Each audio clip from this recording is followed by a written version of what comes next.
Good day, everyone. I am Archie Salvador, the discussant of Lesson 5 entitled Society in Feudal Era. But before that, allow me to introduce the history during the Middle Ages. During the Middle Ages, nobles constantly fought one another. Their feuding kept Europe in a fragmented state for centuries. Through warfare, feudal lords defended their estates, seized new territories, and increased their wealth. Lords and their armies lived in a violent society that prized combat skills. By the 1100s, though, a code of behavior began to arise. High ideals guided warriors' actions and glorified their roles. Now, let's move on to our topic. Knights, warriors on horseback. Soldiers mounted on horseback became valuable in combat during the reign of Charlemagne's grandfather, Charles Martel, in the 700s. But who is Charles Martel? According to Totco, Charles Martel was a leader of Frankish army and effectively the ruler of the Frankish kingdom, or Francia, present-day Germany and France. He was known for winning the Battle of Tours in 732 Common Era, turning back the Muslim invasion of Europe. According to Study.com, Charles Martel was nicknamed the Hammer because of his military strength. In fact, his name Martel means hammer. Okay, so Charles Martel had observed that the Muslim cavalry often turned the tide of battles. As a result, he organized Frankish troops of armored horsemen, or knights. At this age, the technology of warfare changes. Leather saddles and stirrups changed the way warfare was conducted in Europe during the 700s. Both had been developed in Asia around 200 before Christ. The saddle kept a warrior firmly seated on a moving horse, while stirrups enabled him to ride and handle heavier weapons. Without stirrups to brace him, a charging warrior was likely to topple off his own horse. Frankish knights, galloping full tilt, could knock over enemy foot, soldier, and riders on horseback. Gradually, mounted knights became the most important part of an army. Their war horse played a key military role. In these ages, a warfare technology was developed, and it's called caltrops. These 2 inches iron spikes were thrown on a battlefield to maim war horses or enemy foot soldiers. So let's move on to the warrior's role in feudal society. By the 11th century, Western Europe was a battleground of warring nobles vying for power.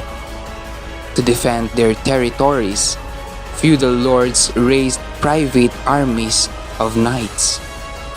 In exchange of military service, feudal lords used their most abundant resources, their land.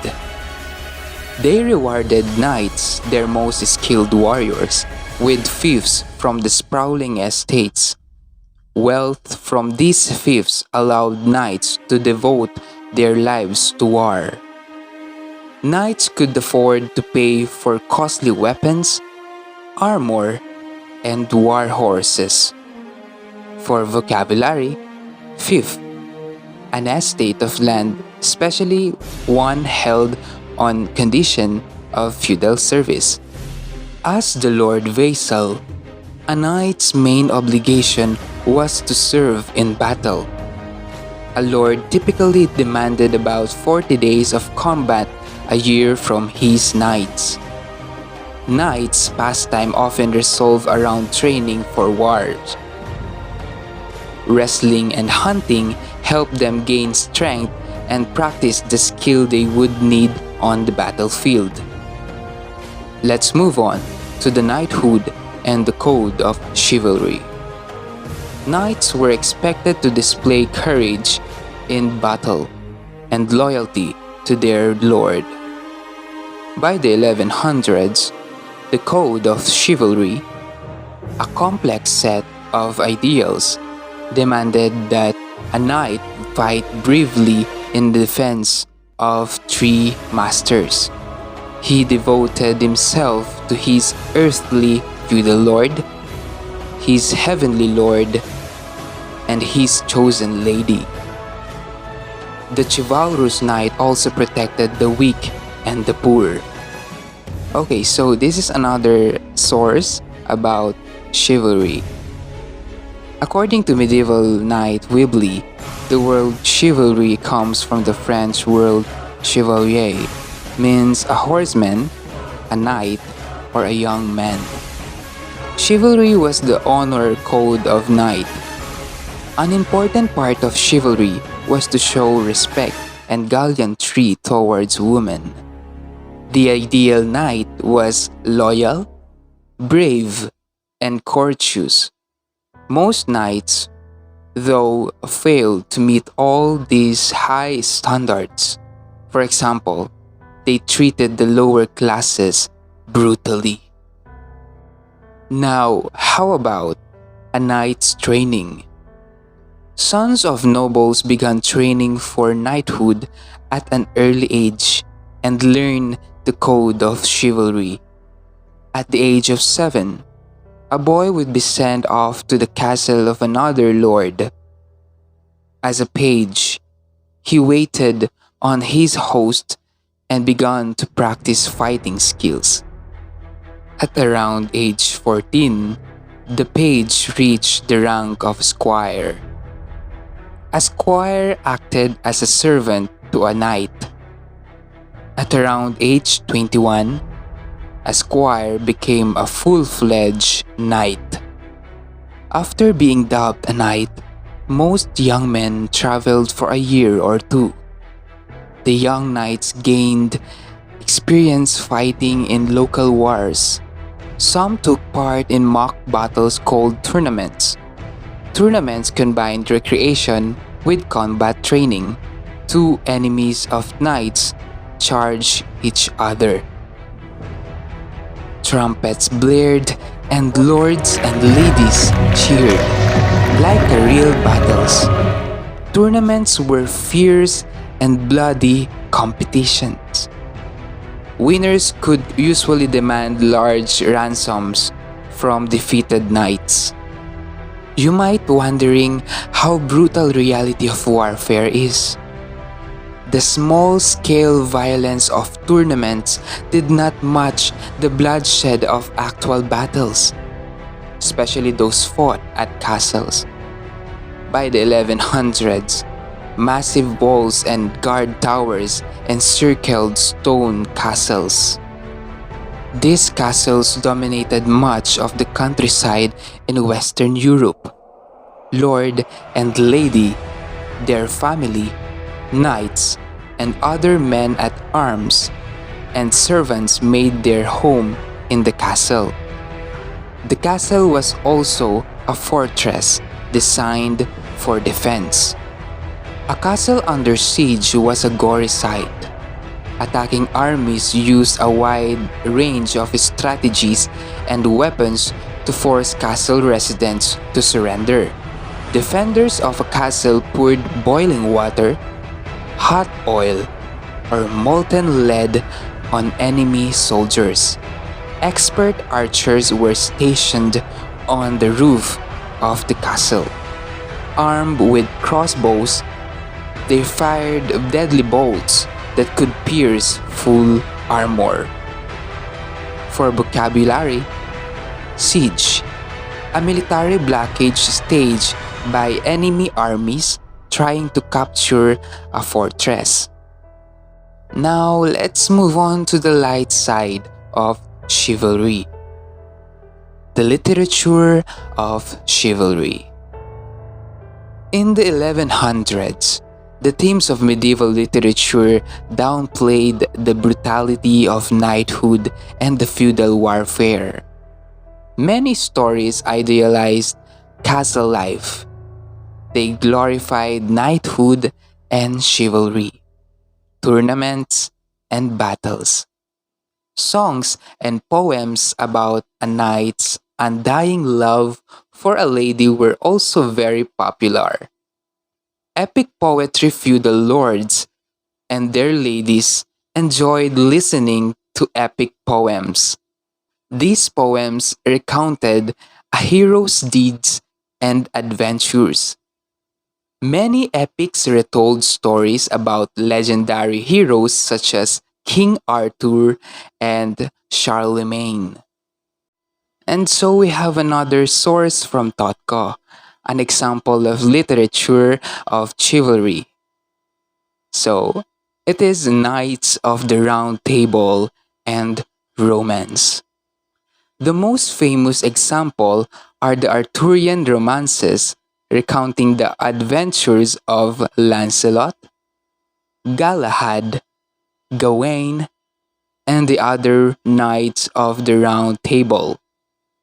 These include the Lancelot in late 12th century of Chrétien de Troyes, the anonymous Sir Gawain and the Green Knight in late 14th century, and Thomas Malory's prose romance in 1485. Popular literature also drew the themes of romance, but with ironic or satiric intent. Romances rework legends, fairy tales, and history to suit the readers, or more likely, the hearer's taste. But by 1600s, they were out of fashion, and Miguel de Cervantes famously burlesqued them in his novel Don Quixote. And we have here the Song of Roland, one of the earliest and most famous medieval epic poems. It praises a band of French soldier who perished in the battle during Charlemagne's reign. The poem transforms the event into a struggle. A few brave French knights led by Roland battle an overwhelming army of Muslims from Spain. Roland's friend, Turpin, the archbishop, stands as a shining example of medieval ideals. Turpin represents courage, faith, and chivalry. And now there comes the archbishop. He spurs his horse, goes up into a mountain, summons the French, and he preached them a sermon. Barons, my lords, Charlemagne, left us in this place. We know our duty to die like good men for our king, fight to defend the holy Christian faith. A line from the Song of Roland. Love poems and songs. Under the code of chivalry, a knight's duty to his lady became as important as his duty to his lord. In many medieval poems, the hero's difficulties resulted from a conflict between those two obligations. And the artists of this art is called troubadours. Troubadours were traveling poet musicians at the castles and courts of Europe. They composed short verses and songs about the joy and sorrows of romantic love. Sometimes troubadours sang their own verses in the castle of their lady. They also sent roving minstrels to carry their songs to courts. A troubadour might sing about love's disappointments. I will sing for you, but it is not the exact sound, okay? Okay, so be ready. My loving heart, my faithfulness, myself, my world, she designed to take. Then leave me bare, the comfortless, to longing thoughts that ever wake. Other songs told of lovesick knights who adored ladies they would probably never win. Okay, so I will sing again. Love of a far of a land, for you my heart is aching, and I can't find no relief. What an emotional songs. However, the code of chivalry promote a false image of knights, making them seem more romantic than brutal. In turn, these love songs created an artificial image of women. In the troubadour's eyes, noble women were always beautiful and pure. Speaking of noble women, the most celebrated woman of the ages or the Middle Ages was Eleanor of Aquitaine. But who is Eleanor Aquitaine? According to History.com, Eleanor Aquitaine was one of the most powerful and influential figure of the Middle Ages. Inheriting a vast estate at the age of 15 made her the most sought-after bride of her generation. She would eventually become the Queen of France, the Queen of England, and led a crusade to the Holy Land. She is also credited with establishing and preserving many of the courtly rituals of chivalry. And troubadours flocked to her court in the French Duchy of Aquitaine. Later, as Queen of England, Eleanor was the mother of two kings, Richard the Lion-Hearted and John. Richard himself composed romantic songs and poems. As we go through the women, we will discuss the women's role in feudal society. Most women in feudal society were powerless, just as most men were. But women had the added burden of being thought inferior to men. This was the view of the church and was generally accepted in feudal society. Nonetheless, women played important roles in both noble and peasant families. Noble women. Under the feudal system, a noble woman could inherit an estate from her husband. Upon her lord's request, she could also send his knights to war. When her husband was of fighting, the lady of a medieval castle might act as military commander and a warrior. At times, noble women played a key role in defending castles. They hurled rocks and fired arrows at attackers. You might wondering the daily life of a noble woman. According to Daily Routine of Cicely, Duchess of York, quoted in Women in Medieval Times by Fiona MacDonald, she gets up at 7 a.m. and her chaplain is waiting to say morning prayers. And when she has washed and dressed, she has breakfast. Then she goes to the chapel for another service, then has dinner. After dinner, she discusses business, then has a short sleep, then drink ale or wine. Then she goes to the chapel for evening service and has supper.